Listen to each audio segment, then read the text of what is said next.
4월 8일 금요일 황장수의 뉴스 브리핑 시작하겠습니다. 자, 오늘부터 사전투표가 실시되고 있는데요. 9시 현재 0.66%라고 합니다.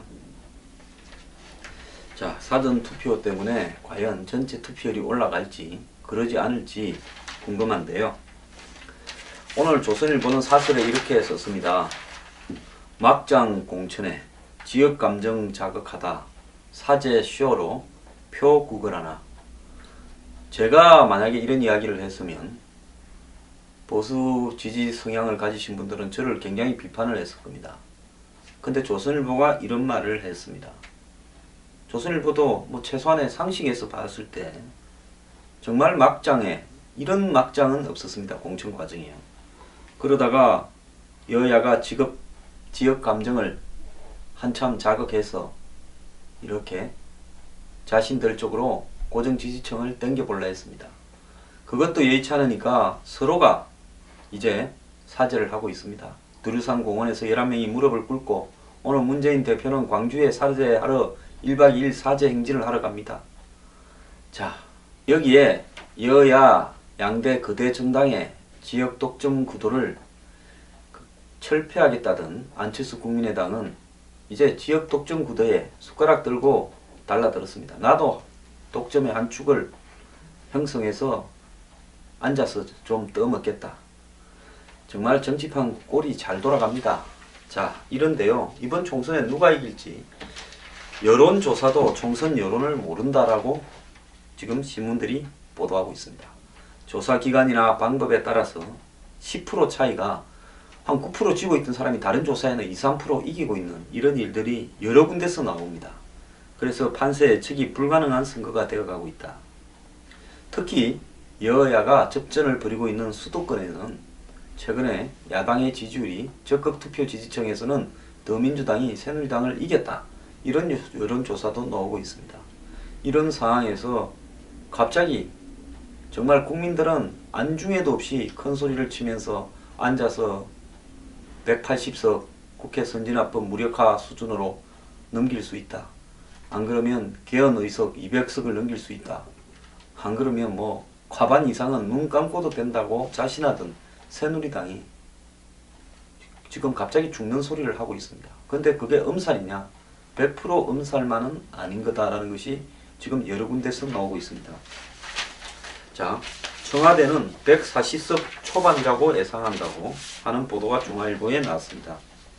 박근혜 대통령이 귀국해서 이 참모들로부터 국정보고를 받았는데요.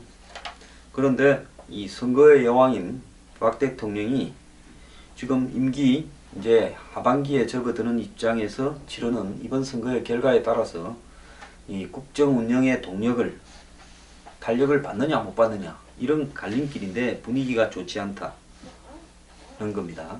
옥새 파동으로 새누리당 지지율이 떨어지고 있고 안방인 대구 경북에서도 진박 후보들이 친여 무소속에게 밀리고 있고 그래서 청와대는 이대로 가면 150석이 어렵지 않겠느냐. 새누리당이 공천 과정에서 점수를 많이 잃어서 걱정이다. 다른 참모는 친여 성향의 무소속들이 각종 조사에서 선전하고 있어 새누리당 의석을 많이 잠식할 걸로 보인다. 현재 여론조사에서 여당 지지율은 10%를 빼고 봐야 된다. 지금 이야기하는 건 청와대 이야기입니다. 야당과 오차 범위 내 접전을 벌이고 있는 것도 사실상 지고 있는 걸로 봐야 된다. 현재로서는 140석 초반이 되지 않을까 걱정한다. 생각보다 판세가 좋지 않음에 따라 대통령이 어떤 메시지를 낼지 이 주목이라는 건데요. 지난해 4.29 재보선 전날 박 대통령은 대국민 메시지를 넣어서 성완종 회장과 관련한 노무현 대통령 시절에 두 차례 사면에 대해서 비판해서 선거판을 요동치게 했다. 그래서 새누리당이 4곳 중에서 3곳을 이기고 한 곳은 천정배 무소속이 되겠다는 겁니다. 대통령은 총선 하루 전날인 12일 청와대에서 국무회의를 주재할 예정이다. 그러니까 국무회의에서 무슨 발언을 할까 하는 부분인데요. 저는 이 총선에 관련해서 대통령이 직접적으로 어떤 이야기를 하지도 않을 것으로 보고 할 수 없을 겁니다. 다만 투표를 열심히 좀 해달라. 고정 지지층에 대한 투표 동료의 선거법 위반이 안 되는 수준에서 말을 하지 않겠나 이래 보는데요. 또 다른 그 보도에 보면요, 이 보도는 헤럴드 경제입니다. 새누리당의 목표치가 연일 하향세다. 180석에서 시작해서 150석, 이젠 135석으로 내려앉았다. 이를 두고 의견이 분분하다. 실제 새누리당의 위기라는 주장과 전형적인 로키, 즉 자세를 낮추는 것 전략일 뿐이다. 가반수는 무난하다. 이렇게 이야기한다는 겁니다. 참고로 저는 예전에 1월달, 6월달에 그때는 물론 대략 때려 맞추는 겁니다. 새누리당이 한 155석, 과반수 조금 넘기면 다행이다. 그러면 한 145석에서 155석 정도다. 그리고 더민주당은 120, 30석 될 거다. 이렇게 이야기를 했습니다. 그때 더민주당 형편으로 그 정도 되기는 어려울 거라고 예측이 되었죠. 지금도 물론 그것은 어렵습니다. 그래서 또 지난주에 제가 155석이라고 이야기를 했습니다. 거기에는 친윤 무소속까지 포함해서 이야기해서 새누리당은 사실상 150석 미만이다. 이렇게 이야기를 했는데요. 제가 이런 이야기를 하면 딴 사람은 그래 안 보는데 황장수만 새누리당에 불리하게 이야기한다. 그러는데요. 제가 그러면 TV 토론이나 이런 데 나가서 제가 생각하는 마음속에 어떤 판단은 따로 있고 텔레비에 나가서 이야기하는 판단은 따로 있고 그렇게 하면 되겠습니까? 야당의 패널로 나오는 사람들은 끝나고 나서 하는 이야기, 하기 전에 하는 이야기하고 방송에서 하는 이야기가 매우 전략적으로 다릅니다. 근데 저는 그렇게 할 필요도 없고요. 그렇게 할 이유도 못 느끼고 제가 생각하는 대로, 제가 아는 대로 말할 뿐입니다. 그것이 TV를 보는 시청자를 대한 제 일종의 자세라고 생각을 하고요. 패널이 TV에 나가서 말을 거짓을 이야기하면 안 된다고 생각합니다. 저는 앞으로도 제가 생각하는 양심에 따라서 이야기를 할 겁니다. 자, 전망이 이렇게 엇갈리는 것은 변수가 많다는 겁니다. 변수는 수도권 초경합지역, 그 다음에 박근혜 대통령의 행보, 무소속 여권 출마자 등이 변수라는데요. 새누리당은 최종 목표치를 135석으로 낮췄다는데 8일 이 신문과의 통화에서 진짜 위기다, 엄살이 아니다, 공개된 당 지지율만 봐도 그런 데이터가 나온다, 수도권과 경남이 특히 어렵다, 반드시 투표층이 20, 30대가 늘고 5, 60대가 낮아지고 있다. 제가 평소에 하던 이야기 아닙니까? 새누리당의 골수 지지층이 이번에 하는 꼴을 보고 투표를 안 하려고 하는 사람이 많다. 야당을 찍는 게 아닙니다. 투표를 안 해서 내 청아 야당은 못 찍겠고 너네들 하는 꼬라지 보니까 이렇게 해도 우리가 찍어줄 거라고 생각하는데 내가 자존심이 상해서 못 찍겠다. 이거죠. 전문가들의 분석은 엇갈리는데요. 신율 교수는 새누리당 지지율이 18대에 49%, 19대에 50%를 넘겼는데 지금은 37%다. 그래서 지금 리얼메타 조사에 의하면 어제 34.4%가 됐습니다. 그래서 신 교수는 정당 지지율을 고려한다면 135석이 부풀린 수치가 아니다라고 이야기를 합니다. 최창렬 용인대 교수는 135석은 너무 낮다. 이분은 좀 야성향이죠. 이 선거를 앞두고 부풀리고 선거 직전에는 낮춘다. 새누리당은 초반 180석을 이야기하다가 최근은 135석을 작전상 그런다. 근데 정권 심판론이 선거 구도로 정착되지 않았고 격전지마다 국민의당이 5에서 10% 지지율로 새누리당에 유리하게 더민주당 지지율을 갉아먹고 있다. 이런 이유로 경합지역이 결론적으로 새누리당이 이길 가능성이 더 높다. 이준환 인천대 교수는 대선 역시 선거 당일까지 위기라 강조했다면서 선거 전략이다 이럽니다. 그래서 야성향의 이 분석가는, 평론가는 엄살이다 그러고 여성향의 평론가는 실제로 위기다 이럽니다. 이렇게 전망이 엇갈리는 건 변수가 많다는 건데요. 수도권 표심이 정말로 지금 알 수가 없다라는 게 맞는 것 같고요. 야권 분열로 새누리당이 어부지리를 얻을 지역구가 변수다. 거기에서 과연 새누리당이 끝까지 이길 수 있겠느냐는 이야기고요. 박근혜 대통령의 행보가 선거에 영향을 미치지 않겠나 이렇게 봅니다. 그래서 여권 무소속이 이번에 좀 많을 건데 당선되는 사람이 이 사람들이 나중에 새누리당 의석에 포함돼야 된다 이렇게 이야기하는 사람도 있습니다. 그러면 지금 여론조사에서 뭐가 문제냐면 지금 대다수의 언론은 집조사와 유선전화만 가지고 조사를 합니다. 그러니까 집전화로 하면 용산에 있는 황춘자 후보, 또 종로의 오세훈 후보, 영등포을의 권영세 후보, 이 경기도의 그 손범규 후보 등이 다 이깁니다. 이분들이 대부분 다 여권이죠.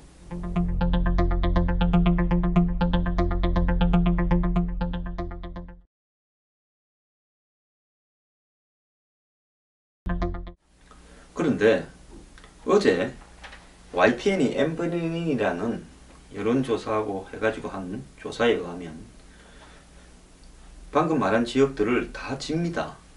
어떻게 이렇게 극단적인 결과가 나올 수가 있냐. 이 부분으로 봤을 때 기존 미디어 리서치, TNS, 코리아 리서치 등 다수의 조사 회사는 총선 조사에서 집 전화만 사용하는데요. 그래서 그 휴대전화는 전화번호가 따로 없기 때문에 253개 지역구별로 정말 그 휴대전화번호를 가진 사람이 그 지역에 거주하는지를 알 수가 없어서 여론조사에서 사용할 수 없다는 겁니다. 그런데 집전화가 없는 사람이 40%에 달하고 이들 중에는 야당 지지층이 많고 20, 40대가 많아서 야당 성향 유권자의 표심을 집전화로 가지고는 이 젊은 사람 20, 40대가 제대로 받지 않기 때문에 이 정확한 표심을 알 수 없다는 겁니다. 그래서 엠브레인 등 일부 조사회사에서는 자체 모집한 패널의 휴대전화번호를 지역별로 20, 30%가량 섞어서 쓰는데요. 즉 이 패널이란 여론조사를 하기 위해 고정적으로 구성한 조사 대상자 집단인데 현행법으로 휴대전화 가입자를 여론조사에 포함시키기는 어렵기 때문에 휴대전화 번호를 자발적으로 제공한 집단을 만들어서 이를 대상으로 여론조사를 반복적으로 하는 거라는 겁니다. 그런데 이제 이 방식도 그 문제는 좀 있죠. 한마디로 그 왜곡이 좀 나올 수가 있겠죠. 특정한 정치 성향을 가진 사람들이 이 패널로 들어갈 수도 있는 문제가 있기 때문에 이 방식에서 패널들이 어떤 고정적인 특정 성향을 가지고 있을 수도 있습니다. 그래서 이제 이 유선전화, 집전화만을 조사하는 사람들은 이 집전화도 젊은 층을 대거 찾아서 하고 있고 그 다음에 최종적으로 가중치도 부여하기 때문에 특별한 문제는 없다. 이렇게 이야기를 하고 있습니다. 자, 어느 것이 더 맞는 이야기인지 뭐 저는 잘 모르겠습니다만은 상식적으로 생각할 때 요즘 젊은 사람들 중에 또 나이 드신 분 중에도 집전화가 없는 사람이 너무 많습니다. 그렇기 때문에 집전화만으로 여론조사를 하게 되면 실제로 이 특정한 어떤 나이대 또 특정한 직업군을 가진 사람들은 이 집전화를 아예 그냥 여론조사에서 제외되어 버리기 때문에 집전화를 가지고 하는 여론조사는 문제가 좀 많이 있고요. 그렇다고 해서 엠브레인처럼 자발적으로 내가 유선전화, 무선전화, 핸드폰으로 여론조사를 받겠다고 한 사람들도 솔직히 말하면 야권 성향이거나 뭐 이런 사람들이 좀 과다하게 포함될 수도 있습니다.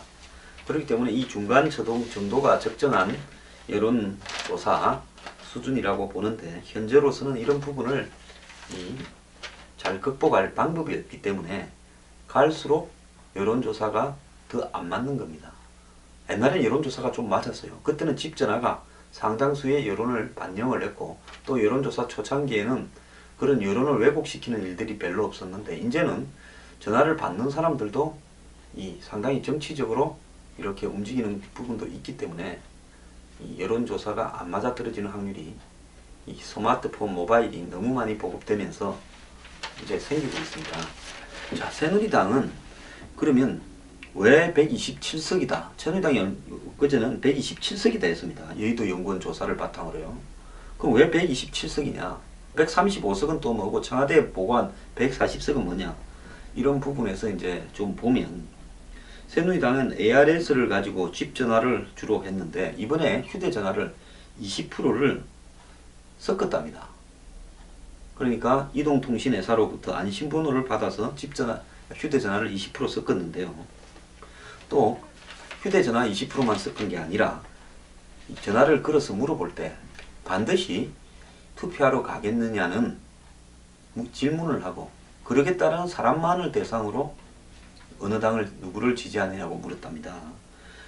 그래서 과거에는 휴대전화를 추구하면 야당이 올라가고 적극 투표층만을 이렇게 겨냥해서 물으면 보수 지지층이 주로 적극 투표층이기 때문에 올라가는데, 그래서 일반 조사 그냥 유선 전화를 돌린 거하고는 큰 차이가 없을 거다. 그러니까 야권 성향은 휴대전화에서, 적극 지지층은 그냥 이 보수적인 성향을 했어요. 이렇게 해서 서로 보완이 되기 때문에 이 일반 조사와 큰 차이가 없을 거라 생각했는데, 이번에는 적극 투표층에서 새누리당 지지율이 지역별로 평균 7에서 10% 낮게 나왔다는 겁니다. 지금 새누리당이 굉장히 엄살을 떨고 있는, 안 그러면 진짜 겁을 먹고 있는 이유는 적극 투표층의 투표율이 의외로 낮다는 겁니다. 그래서 122개 지역구 중에서 확실히 이긴다고 보는 수도권 지역구는 22개밖에 없다는 거예요. 경합우세를 포함해도 37개라는 겁니다. 그리고 영남에서 한 10개가 어렵다 이렇게 나오고 있습니다. 충청권에서는 절반도 건지기가 어렵다. 굉장히 의외죠. 자, 더민주당은 100석이 조금 넘을 거다 이렇게 이야기하는데요. 안심번호를 통신사 요청해서 60%를 받고 유선전화를 40% 이렇게 해가지고 여론조사를 자체적으로 하고 있답니다. 그래서 120곳 이상에 대해서 자기들이 봤을 때 이길지 질지 아리까리한 지역에 120곳을 정해서 여론조사를 하고 있는데, 그렇게 해보니까 예상 의석이 한 6, 70석 밖에 안 된다. 한 70석 정도는 될 것 같기도 하다. 그런데 여기에서 경합지역이 40곳 정도 나오는데 절반쯤 이긴다고 보면 한 90개, 그리고 비례대표가 한 15개 하면 105개 정도다. 이렇게 지금 보고 있답니다.